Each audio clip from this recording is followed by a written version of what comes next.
Mesdames et messieurs, bienvenue à ce nouveau rendez-vous d'actualité dont voici les principaux titres. L'Institut des musées nationaux du Congo et l'Institut national des arts s'engagent à travailler en synergie pour la promotion de la culture congolaise et pour formaliser ce partenariat, les responsables des institutions ont signé un protocole d'accord. Journée mondiale de la lutte contre l'hypertension, une maladie qui tue des milliers de morts de personnes à travers le monde. Et l'une des causes de cette pathologie est la consommation abusive du cholestérol. Et votre rédaction s'est intéressée donc à ce lipide à suivre dans ce journal. Et puis, nouveau cas de massacre à Beni dans la province du Nord Kivu. Près de 23 personnes ont été abattues à l'arme blanche dans la nuit de mercredi à jeudi. Des crimes une fois de plus attribués aux éléments des ADF NALU.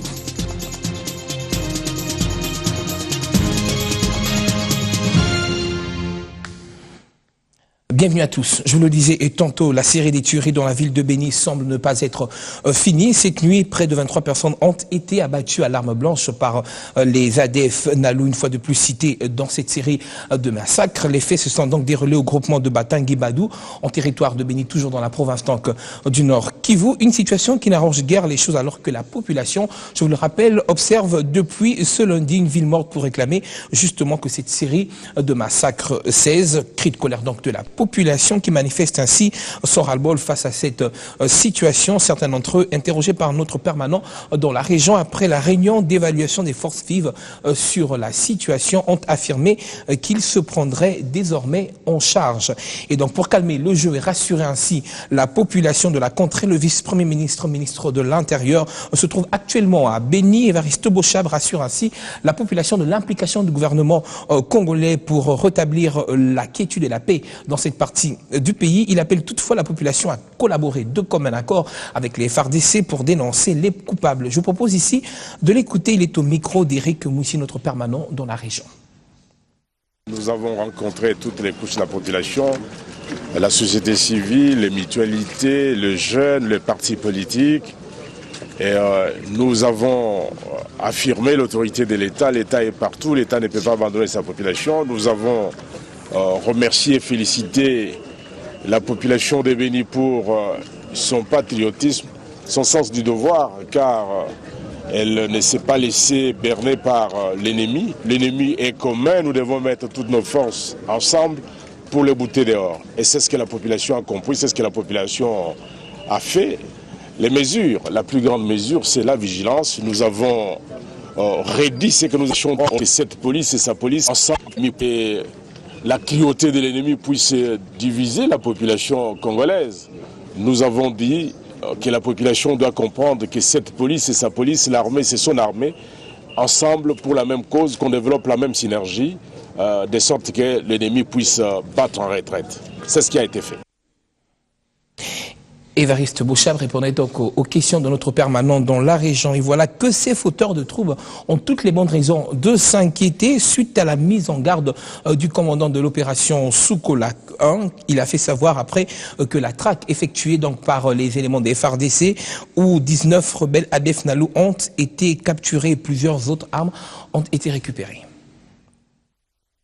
Qui dans le strict respect des prérogatives reconnues aux forces armées de la République démocratique du Congo par la Constitution, de défendre l'intégrité du territoire national et les frontières, de participer à la protection des personnes et de leurs biens, les unités spéciales continuent la traque et la poursuite ennemie sans relâche sur plusieurs fronts.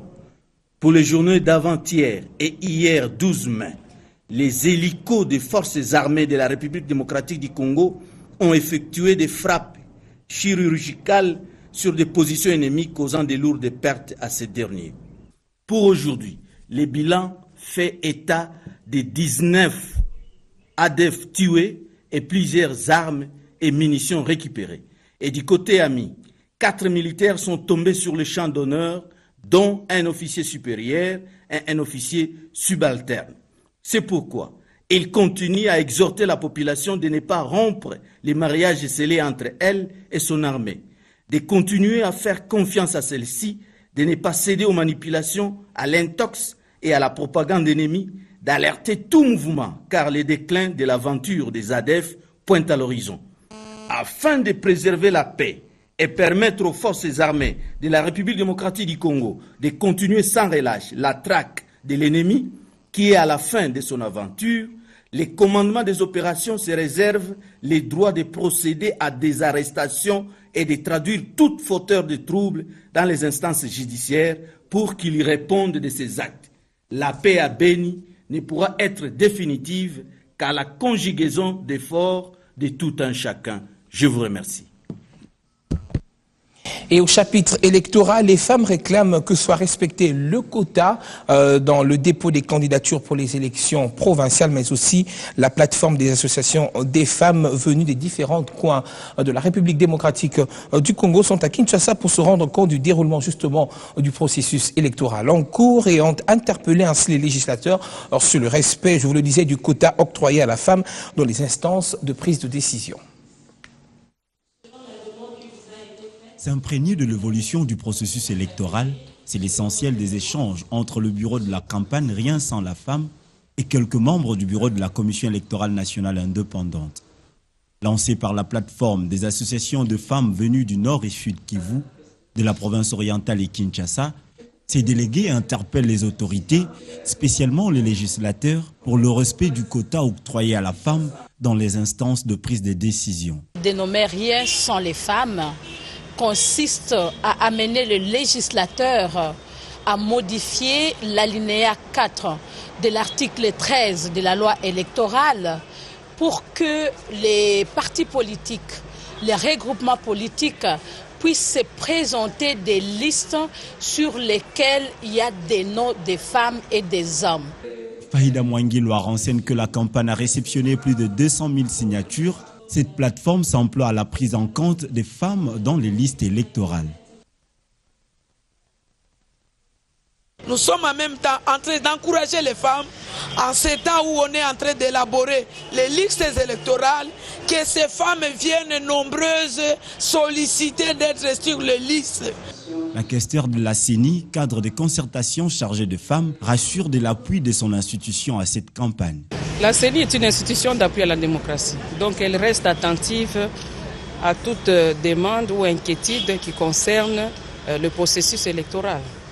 Et elle se sent en droit d'accompagner la campagne de la femme pour encourager les uns et les autres à pouvoir rencontrer ces besoins des femmes qui n'est pas un besoin qui met en mal le processus.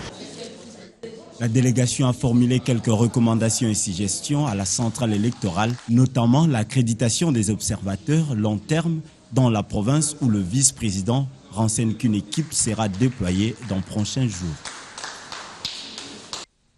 Et en santé, je l'annonce à l'ouverture de ce journal, la journée de ce jeudi est consacrée à l'échelle mondiale à la lutte contre l'hypertension. Et l'une justement des causes de cette pathologie est la consommation abusive du cholestérol. Et votre rédaction s'est d'ailleurs intéressée à la consommation de ce lipide. Images et commentaires signés Cédric Ebondo. Le cholestérol est un lipide ou une sorte de graisse composée du groupe des stérols qui se retrouve uniquement dans les aliments d'origine animale. Notre organisme en fabrique aussi dans le foie. Sa fonction est celle de servir de matière première, notamment pour la synthèse des hormones sexuelles, des cellules biliaires et des membranes cellulaires. Bien que le cholestérol soit une substance indispensable à la vie, sa surconsommation augmente le risque de saturation dans le sang où il va se déposer par la suite un taux important sur les parvis des artères en réduisant ainsi son diamètre, ce qui pourrait conduire à un artériosclérise. Entendez par là le durcissement et l'épaississement des parvis des artères. Outre celui-ci, il y a également le risque d'une prédisposition d'infarctus, de la thrombose artérielle et à une insuffisance d'irrigation sanguine dans les extrémités. Bref, des complications liées au système cardiaque. Retenez toutefois que les acides gras saturés généralement retrouvés dans le jaune d'œuf, des graisses des viandes de porc ou du bœuf et autres ont une très forte probabilité d'augmenter le low density lipobratène qui est une sorte de mauvais cholestérol à la base donc de certaines pathologies cardiaques. À côté de ce dernier, on retrouve aussi le High Density Lipobratène, le bon cholestérol qu'on peut retrouver dans les huiles des graisses telles que la noix de coco, l'olive, mais aussi dans les huiles d'avocat et des poissons. Enfin, comme conseil pour vous prévenir des effets négatifs du taux élevé de mauvais cholestérol dans le sang, il faudrait diminuer la consommation des viandes trop grasses, éviter également de consommer plus de 3 œufs entiers par semaine. Par contre, il n'y a pas d'interdit pour le blanc d'œuf puisque le cholestérol se trouve uniquement dans le jaune d'œuf. Évitez également du beurre et des fromages gras, plutôt privilégier la margarine sans cholestérol. Augmentez la consommation des fruits et des légumes tels que les pommes, les amarantes, épinards et autres reconnus pour leurs propriétés d'absorption. Puis, évitez le stress et toutefois pratiquer une activité physique régulière. Partenariat scellé entre l'enseignement primaire secondaire et RTL RDC. Cette entreprise de communication va ainsi donner un coup de pouce au secteur de l'éducation en RDC. RTL Éducation, c'est donc le nouveau produit lancé dans le but de permettre justement aux finalistes de mieux s'exercer via SMS. Et la présentation du dit produit est intervenue ce mercredi en présence du ministre de l'EPSP. Face à la révolution majeure des technologies de l'information et de la communication, le système éducationnel de la République démocratique du Congo devra se mettre à jour pour son amélioration. Voilà que justifie l'accompagnement d'RTL RDC à travers son nouveau produit RTL Éducation présenté à la presse ce mercredi en présence du ministre des tutelles. Ce produit vise à contribuer au renforcement des capacités des finalistes du secondaire. Une manière pour cette entreprise de télécommunication de placer l'élève au centre de l'apprentissage à travers des moyens accessibles à tous. RTL Éducation est un produit qui est arrivé avec des méthodes modernes et accessibles à un plus grand nombre. En vue de rendre la base de données des questions et informations du portail www.educasp.cd disponible via SMS avec une mécanique fluide et interactive. Pour cette première phase, nous mettons à la disposition des élèves se préparant aux examens de fin de cycle secondaire de toutes les sections à s'exercer à partir de leur SIM RTL, à répondre aux différentes questions des épreuves passées de ces examens. L'avènement de cet outil visant la perfection de la qualité de l'enseignement a été jugé salutaire par le ministre de l'Enseignement primaire et secondaire. Vous nous aidez, pourquoi? Parce que maintenant, vous mettez à la disposition des enseignants, des élèves, des inspecteurs, l'outil nécessaire, même pour nous tous, un outil pour nous perfectionner. Je ne peux que vous remercier, parce que là, vraiment, vous entrez dans notre stratégie, que nous avons décrété l'année scolaire, enfin le quinquennat sur la qualité, 2015 jusqu'à 2020, pour que nous tous, nous comprenions que c'est l'amélioration de la qualité de notre système éducatif qui peut nous amener à répondre à beaucoup de problèmes qui se posent dans notre secteur. Pour accéder au service d'RTL Éducation, il suffit d'envoyer un SMS au 55 11 et au 55 23 en écrivant éduc le code de l'option. L'on espère qu'RTL Éducation va tant soit peu contribuer à l'amélioration du système éducationnel en République démocratique du Congo.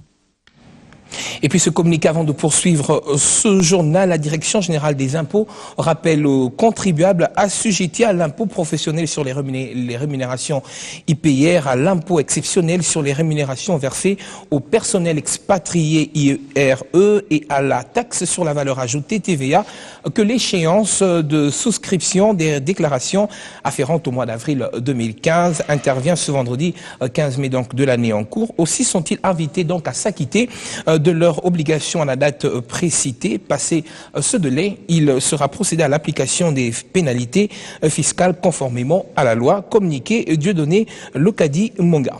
L'actualité, c'est également à lire justement dans la presse écrite parue ce jour. Joseph Kabila confirme le dialogue avec l'opposition radicale. Cette phrase qui tranche sur les doutes est le titre que le quotidien donc L'Avenir a mis en sa manchette pour faire sortir la grande information de la réunion de la majorité présidentielle tenue hier à Kingakati. Et donc L'Avenir poursuit en relevant que le président de la République a, pour éviter les rumeurs justement et les spéculations, expliqué clairement que c'est lui-même qui avait envoyé un émissaire pour mener des consultations avec la classe politique du pays dans l'optique de la tenue du dialogue. La référence plus, elle, met en exergue les points que l'initiateur entend voir faire la préoccupation de ce forum et place à sa une dialogue. Kabila se fixe 4 objectifs, en soulignant ainsi que Joseph Kabila a donné son accord en principe justement pour l'organisation de ce forum. La consoeur énumère les 4 points. Il s'agit donc de la paix, la sécurité, la bonne organisation des élections, la stabilité économique ainsi que la cohésion nationale. Et en sport, dans le but d'éradiquer la violence dans nos stades, le ministre de la Jeunesse, Sport et Loisirs, Samalou Kombe Kienge, a initié des échanges, phénomènes devenus, il faudra le dire, assez récurrents. Le comportement antisportif emprisonne nos aires de jeu. Pour là, entendant donc les stades sanctionnés, c'est la solution donc qui pourra tant soit peu rendre nos stades assez viables. Cette séance d'échange a été initiée par le ministère de la Jeunesse, Sport et Loisirs pour faire le point sur l'état général des violences dans les stades. Plusieurs parties ont participé à ces travaux, dont le ministère des Sports, la FECOFA, la police nationale congolaise et la presse. L'objectif de cette rencontre est de pouvoir partager les responsabilités entre les différents camps impliqués dans ce processus afin de parvenir à la pacification de nos stades pendant les rencontres sportives. De la Jeunesse, Sport et Loisirs a tenu à inviter les différents acteurs de notre football congolais, c'est-à-dire d'abord la FECOFA, la LINAFOOT, les responsables des clubs, mais nous avons tenu aussi à associer la presse et la police qui est garante de la sécurité des biens et des personnes pour parler du phénomène des violences que nous avons dans nos stades, pour pouvoir dire stop à cette violence parce que nous tenons absolument à ce que ça puisse s'arrêter. Et le sens de cette rencontre, c'était d'amorcer d'abord des échanges, mais aussi d'annoncer la redynamisation du comité de prévention et de lutte contre la corruption et la violence dans notre pays. La part de l'autorité publique est de fournir des infrastructures pour la bonne pratique du sport. Le rôle des clubs est de faire preuve de fair play puisque c'est la règle du jeu. Quant à la police, elle doit intervenir au bon moment pour éviter le débordement. La fédération, quant à elle, doit savoir sanctionner pour faire régner l'ordre dans la pratique du sport. La presse est invitée à ne pas être partisane et éviter des véhicules de messages de haine. Et pour boucler ce journal, je l'annonçais à l'ouverture, l'Institut national des arts et l'Institut des musées nationaux du Congo s'engagent à échanger leurs connaissances, ce à travers un protocole d'accord qui a été donc signé ce jeudi entre les deux patrons des institutions. Le but est donc de promouvoir en général la culture congolaise. Un partenariat scellé entre l'Institut des musées nationaux du Congo et l'Institut national des arts. Un partenariat qui devra faciliter les échanges entre les deux institutions, toutes deux promotrices de la culture congolaise. Elles s'engagent ainsi à mettre au service des uns et des autres leur savoir. L'Institut national des arts est une institution de formation au niveau supérieur des techniciens des arts, mais aussi des animateurs et des médiateurs culturels. L'Institut des musées nationaux est une institution scientifique de conservation, mais de promotion aussi du patrimoine culturel. Et donc, nous devions mettre ensemble nos potentialités pour que la médiation, c'est-à-dire le rapport entre le public et le musée, soit un rapport plus interactif. Et ça, c'est le rôle de l'INA, qui forme les animateurs en ce sens-là, mais c'est le rôle aussi de l'Institut des musées nationaux, pour accueillir et donner la matière, le matériau qu'il faut à ces gens qui ont été formés, mais qui n'ont pas toujours le matériau ni le terrain qu'il faut. Une synergie ainsi formalisée qui s'inscrit dans le cadre des rapports interactifs entre les deux institutions. Le contenu est lié à la médiation culturelle, il est lié à la recherche, il est lié à la pratique professionnelle, il est lié et à toutes ces actions culturelles que peuvent mener les deux institutions que nous avons formalisées par la signature du protocole d'accord.